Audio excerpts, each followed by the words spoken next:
Assalamualaikum dan salam Sabah Maju Jaya. Ada kawan-kawan tanya kenapa lama Datuk tiada share siri ulasan politik. Sentiasa juga mengulas, kadang-kadang wartawan tanya semasa sidang akhbar, saya jawab. Seminggu lebih ni sibuk sikit urusan parti.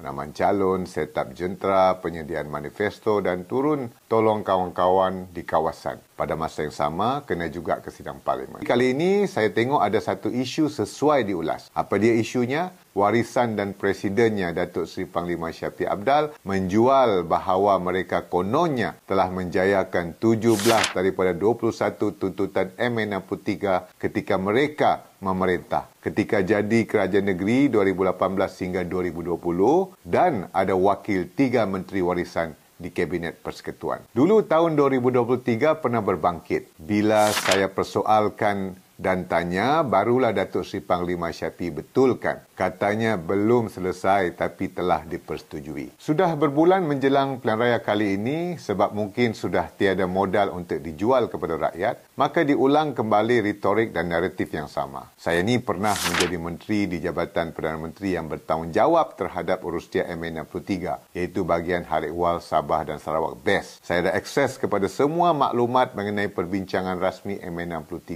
di antara Kerajaan Persekutuan, Kerajaan Sabah dan Kerajaan Sarawak. Itu sebabnya saya agak muskil bila mana Shafie berulang kali bangkitkan warisan telah menjayakan 17 perkara MA63. Mari kita dengar apa katanya.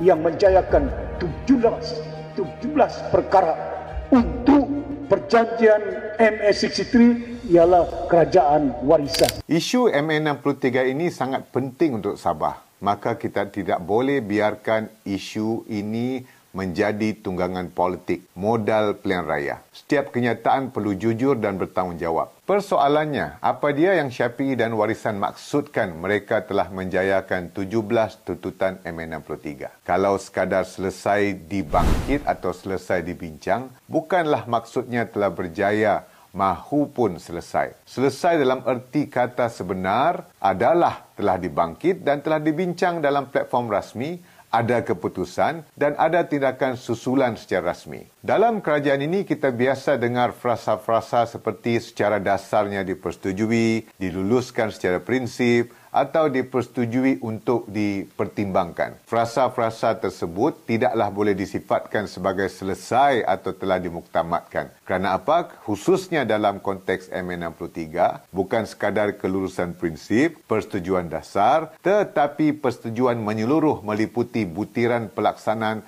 dan perlu ada black and white-nya sama ada perkara yang memerlukan tindakan secara legislatif, iaitu perundangan, eksekutif, pentadbiran atau apa-apa tindakan rasmi yang lain. Saya cuba cari ucapan-ucapan atau kenyataan Presiden warisan atau pemimpin mereka yang lain. Apa dia 17 perkara MA63 yang kononnya mereka telah jayakan tersebut. Tapi tiada pula butiran spesifik yang dinyatakan seperti tarikh kelulusan atau tarikh pelaksanaan. Ada 2 perkara yang mereka sering kali sebutkan dan saya akan ulas satu persatu. Pertama, isu mengembalikan kedudukan Sabah dan Sarawak sebagai wilayah atau rakan kongsi. Mari kita dengar.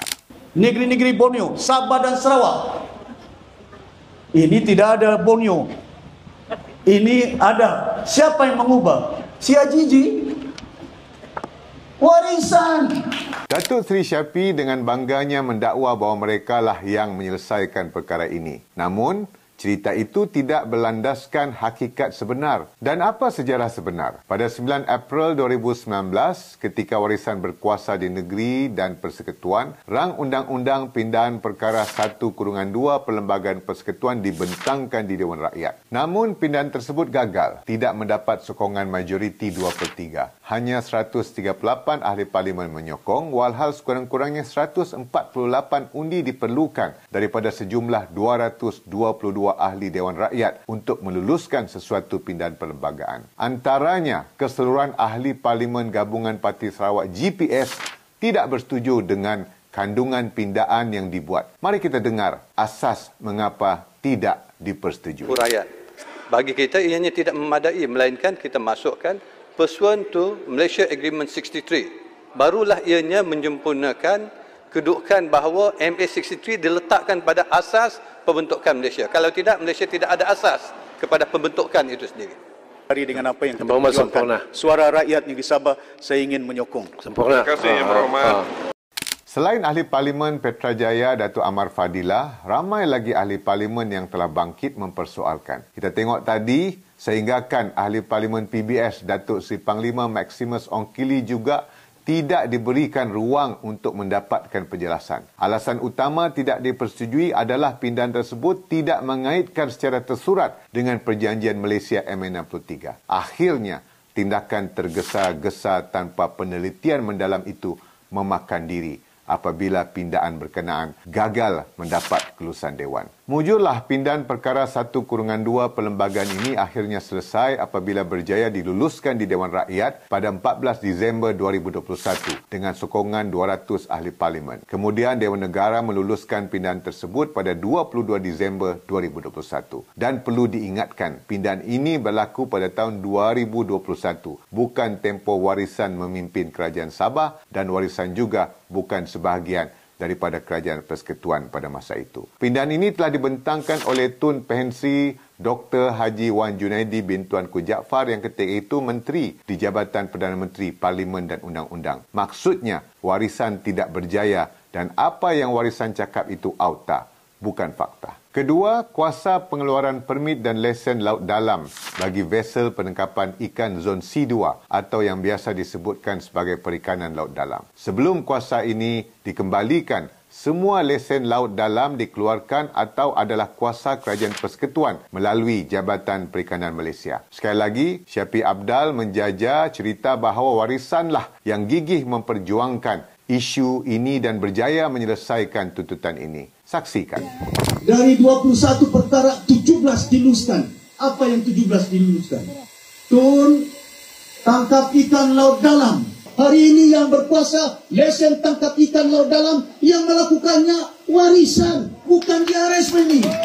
Itu auta warisan. Tapi apa hakikatnya? Pemberian kuasa berkaitan lesen dan permit perikanan laut dalam kepada Sabah hanya berlaku selepas era warisan iaitu pada tahun 2021. Dipersetujui oleh Majlis Khas MA63, diluluskan Jemaah Menteri pada 29 Oktober 2021, disusuli dengan tindakan Majlis Penyerahan Surat Empowerment berkenaan pelesenan perikanan laut dalam kepada Sabah pada 4 Disember 2021. Surat empowerment ini telah diserahkan dalam majlis penyerahan oleh Datuk Seri Dr. Ronald Kiandi, Menteri Pertanian dan Industri Makanan Malaysia pada ketika itu, kepada Datuk Seri Panglima Dr. Jeffrey Kitingan yang memegang portfolio Menteri Pertanian dan Perikanan Sabah. Disaksikan oleh Datuk Seri Panglima Haji Hajiji Haji Nur selaku Ketua Menteri Sabah, Ketua Menteri JRS bukan warisan, dan turut dihadiri oleh Tun Pehensri Dr. Wan Junadi yang ketika itu Menteri Undang-Undang. Ini hakikat. Perkara berkaitan lesen perikanan laut dalam ini dipersetujui,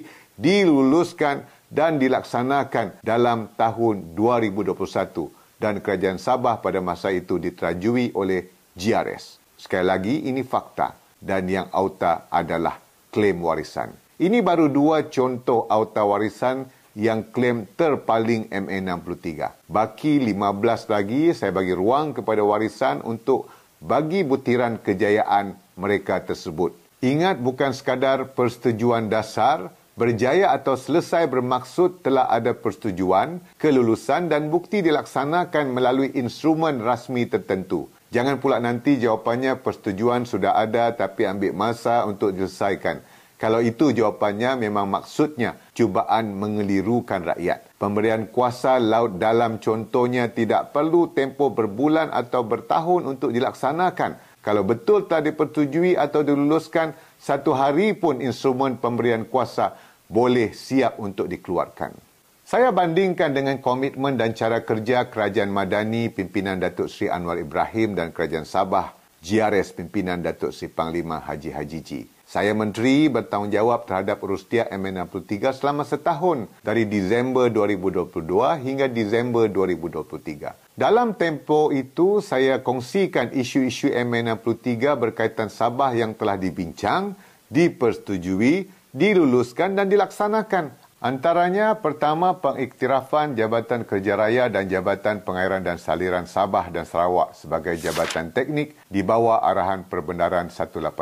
Diluluskan dalam Mesyuarat Jabatan Menteri 4 Januari 2023 dan disusuli dengan surat rasmi Kementerian Kewangan Malaysia telah dikeluarkan pada hari yang sama. Menariknya, baru beberapa hari lalu ada pihak yang tumpang klaim bahawa ini berlaku kerana ketegasan tuntutan mereka. Saya akan ulas kemudian. Kedua, penyerahan kuasa kawal selia berkaitan gas kepada Kerajaan Sabah. Diluluskan dalam Mesyuarat Jemaah Menteri pada 21 Disember 2022 dan pada 10 Januari 2023, DUN Sabah meluluskan RUU Suruhanjaya Tenaga Sabah 2023 dan RUU Bekalan Gas Sabah 2023. Ketiga, pindahan Akta Lembaga Hasil Dalam Negeri bagi melantik Wakil Sabah dan Sarawak sebagai anggota tetap LHDN. Diluluskan oleh Jemaah Menteri pada tahun 2023 dan pindahan akta selesai di Dewan Negara pada 27 November 2023. Keempat, garis panduan khas penyerahan semula tanah dirizabkan bagi maksud persekutuan di Sabah dan Sarawak. Diluluskan Jemaah Menteri juga pada tahun 2023 dan garis panduan bilangan 1 2023 ini telah berkuat kuasa pada tahun yang sama iaitu bermula 27 September 2023.